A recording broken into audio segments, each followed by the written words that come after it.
তিনি আপনার অবস্থা সম্পূর্ণরূপে জানেন।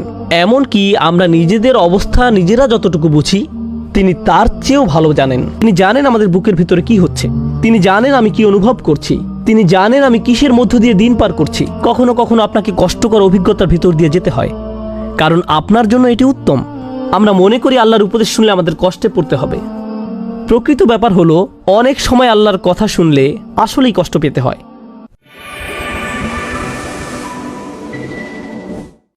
যদি কোনো সমস্যায় পড়েন, আপনার বুদ্ধি হয়তো নির্দিষ্ট কিছু উপায় অবলম্বন করে সমস্যা থেকে মুক্তির একটা পথ বাতলে দেয়। আপনি নিজেকে বলেন আমাকে অমুক অমুক কাজটি করতে হবে।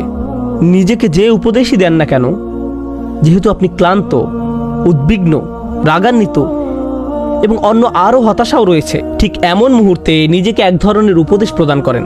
কিন্তু যদি ঠান্ডা মাথায় চিন্তা করতেন তাহলে হয়তো নিজেকে সম্পূর্ণ ভিন্ন উপদেশ দিতেন, অথবা যদি নিজেকে একটু চিন্তা করার সুযোগ দিতেন তাহলে হয়তো এমন অনেক বিষয় বিবেচনায় নিতেন যা তখন নেননি।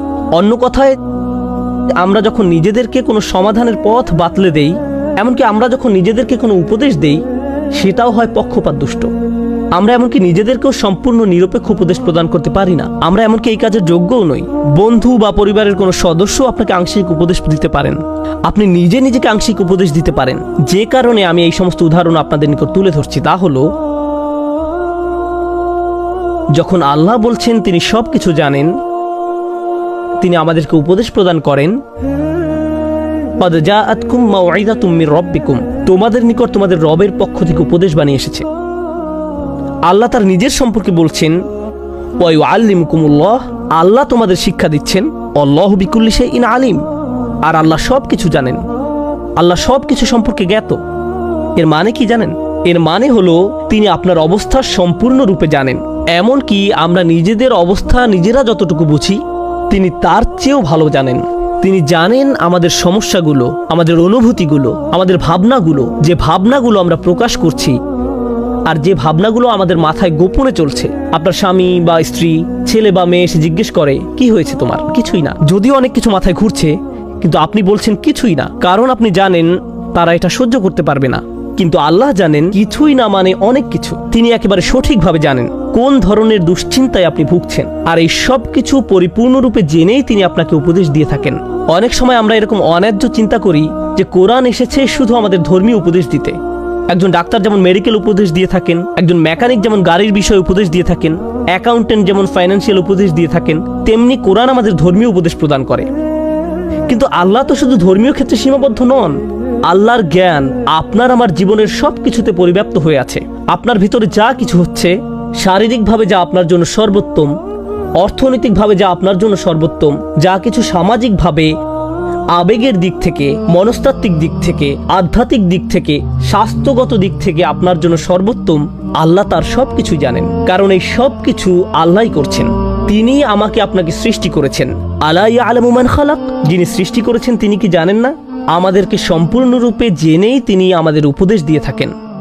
তাই এই উপদেশ শুধু এক দৃষ্টিকোণ থেকে নয়, শুধু একপক্ষীয় নয়। মানুষ সাধারণত এক দৃষ্টিকোণ থেকে বিষয়সমূহ দেখে, আর আল্লাহ সকল দৃষ্টিকোণ থেকে দেখেন। আল্লাহ সকল দৃষ্টিকোণ থেকে দেখেন। এজন্যই আল্লাহ বলেন লা ইউদরিকুহুল আবসার,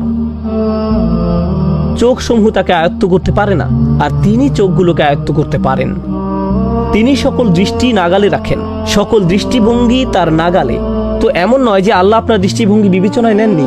কখনো কখনো মানুষ আল্লাহর বই থেকে কোনো উপদেশ শুনে, অথবা আপনি নিজেই আল্লাহর বইয়ের কোনো উপদেশ নিয়ে চিন্তা ভাবনা করে বলেন হ্যাঁ এটা একটা ভালো ধর্মীয় বক্তব্য, কিন্তু আমার পরিস্থিতি স্পেশাল, এই উপদেশ আমার জন্য প্রযোজ্য নয়। কেননা মানুষ তো আর আমার অবস্থা পুরোপুরি জানে না। অন্য একজন হয়তো আপনার পরিস্থিতির বিষয়ে পুরোপুরি অবগত নয়, আল্লাহ নিশ্চিতভাবেই জানেন। আর আল্লাহ এই উপদেশ গ্রন্থ মানব জাতিকে দিয়েছেন প্রত্যেকটা মানুষ সম্পর্কে জেনে, তাদের সকল সমস্যা, তাদের সকল প্রয়োজনের কথা একত্রে জেনে। ইনি হলেন আল্লাহ। আল্লাহু আলিমুন হাকিম, আল্লাহ জ্ঞানী এবং সুবিজ্ঞ। এই বইটি প্রজ্ঞাময়। আল আলিম নামের সাথে যুক্ত হয়ে আল্লাহর যে নামটি অনেকবার কোরআনে এসেছে তা হলো আস-সামি'। তিনি শুনে থাকেন, তিনি শুনেন। আল্লাহু সামিউন আলিম, ইন্নাল্লাহ হুয়াস সামিউল আলিম। তিনি শুনেন এবং জানেন। মানব জাতি আল্লাহর কাছে কাঁদছে, নিজেরা একে অন্যের কাছে কাঁদছে, অন্যের কাছে নিজেদের সমস্যাগুলো বলছে, অথবা নিজেই নিজের সাথে কথা বলছে, আর আল্লাহ এর সব কিছুই শুনছেন, সব কিছু। আর এই সব কিছু বিবেচনায় নিয়েই তিনি আমাদেরকে কোরআন দিয়েছেন। এটি আমাদের প্রতি আল্লাহর দয়া, যখন তিনি বলছেন তোমাদের রবের পক্ষ থেকে একটি উপদেশ এসেছে, ওয়াশিফাউল লিমা ফি সুদূর, এটা এসেছে তোমাদের বুকের ভিতরে যা আছে তার চিকিৎসা দিতে। কারণ তিনি জানেন আমাদের বুকের ভিতরে কি হচ্ছে, তিনি জানেন আমি কি অনুভব করছি, তিনি জানেন আমি কিসের মধ্য দিয়ে দিন পার করছি। ঠিক যেমন একজন ডাক্তার আপনাকে চিকিৎসা দিয়ে থাকেন, প্রেসক্রিপশন দিয়ে থাকেন, অনেক সময় যা মানতে ভালো লাগে না। আপনার যদি দাঁতের সমস্যা থাকে, কোনো ডাক্তার আপনাকে বলবে না যে আমার মনে হয় তুমি যথেষ্ট পরিমাণে চকলেট খাচ্ছ না, তোমার যা ভালো লাগে তাই করা উচিত। মাঝে মাঝে এমন চিকিৎসা দেওয়া হয় যা পালন করা অনেক কষ্টের, কখনো কখনো রুট ক্যানেল করতে হয়, ঠিক কিনা? কখনো কখনো আপনার জন্য সর্বোত্তম হলো সার্জারি করা, কখনো কখনো আপনাকে কষ্টকর অভিজ্ঞতার ভিতর দিয়ে যেতে হয়, কারণ আপনার জন্য এটি উত্তম। কখনো দেখা যায় কারো শরীরের কোনো একটি অঙ্গে ভয়ঙ্কর রকমের অসুখ হয়, আর তা শরীরের অন্যান্য অঙ্গেও ছড়িয়ে পড়েছে, তখন ওই অঙ্গ কেটে ফেলার পরামর্শ দেওয়া হয়। শরীরের কোনো একটি অঙ্গ হারিয়ে ফেলা অকল্পনীয় বেদনাদায়ক।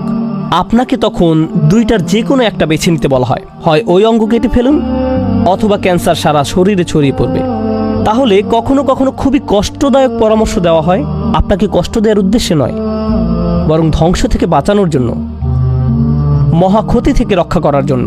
আসা আন তুহিব্বু শাইআন ওয়া হুয়া শাররুল লাকুম, কোনো জিনিস আপনার দারুণ পছন্দ কিন্তু এটা আসলে আপনার জন্য ভালো নয়।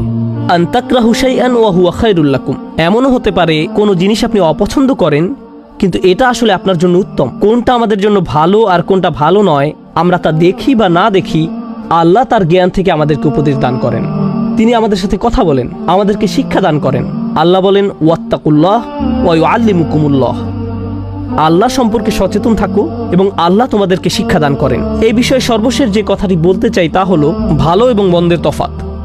আল্লাহ মানবজাতির সকলকে ভালো এবং মন্দের মাঝে পার্থক্য করার জ্ঞান দিয়ে সৃষ্টি করেছেন। যে ধর্ম থেকে আসুন না কেন, যে সংস্কৃতি থেকে আসুন না কেন, আপনি জানেন মিথ্যা বলা খারাপ, আপনি জানেন প্রতারণা করা ঠিক নয়, আপনি জানেন চুরি করা ঠিক নয়, আপনি জানেন কাউকে কষ্ট দেওয়া ঠিক নয়, আপনি জানেন এতিমকে ধাক্কা দেওয়া ঠিক নয়, আপনি জানেন অসহায়ের প্রতি অত্যাচার করা ঠিক নয়, আপনি জানেন কাউকে অপমান করা ঠিক নয়, আপনি জানেন এগুলো খারাপ। বিশ্বের যে প্রান্তে আপনি বাস করেন না কেন, যে সংস্কৃতি থেকে আসেন না কেন, আল্লাহ এই ব্যাপারটি মানুষের প্রকৃতিতে সেট করে দিয়েছেন। আমরা এই পৃথিবীতে আসার পূর্বেই আল্লাহ আমাদের ভেতরে এটা প্রোগ্রাম করে দিয়েছেন। সুতরাং এটা সার্বজনীন। কিন্তু এর বাইরেও এমন অনেক বিষয় আছে যেগুলো সম্পর্কে আমরা কোনো দিনও জানতাম না, যে ব্যাপারগুলো ভালো নাকি মন্দ। মৌলিক কিছু নৈতিকতা রয়েছে যেগুলো সম্পর্কে সবাই জানে, কিন্তু এর বাইরে কোনটা ভালো কোনটা মন্দ আমরা কোনোদিনও জানতাম না।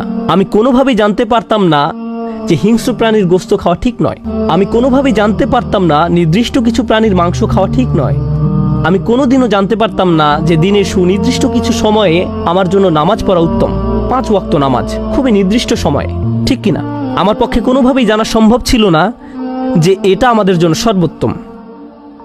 আমি কোনোভাবেই এটা জানতে পারতাম না।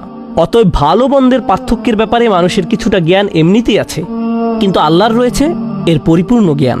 তাই আল্লাহ যখন আমাকে আপনাকে বলেন অমুক কাজটি করা ঠিক নয়, এবং যখন আল্লাহ আমাকে আপনাকে বলেন অমুক কাজটি করা ঠিক, তখন আমাকে আপনাকে আমাদের জ্ঞানকে, যা আমাদের নিকট ঠিক বা বেঠিক মনে হয়, একদিকে সরিয়ে রাখতে হবে।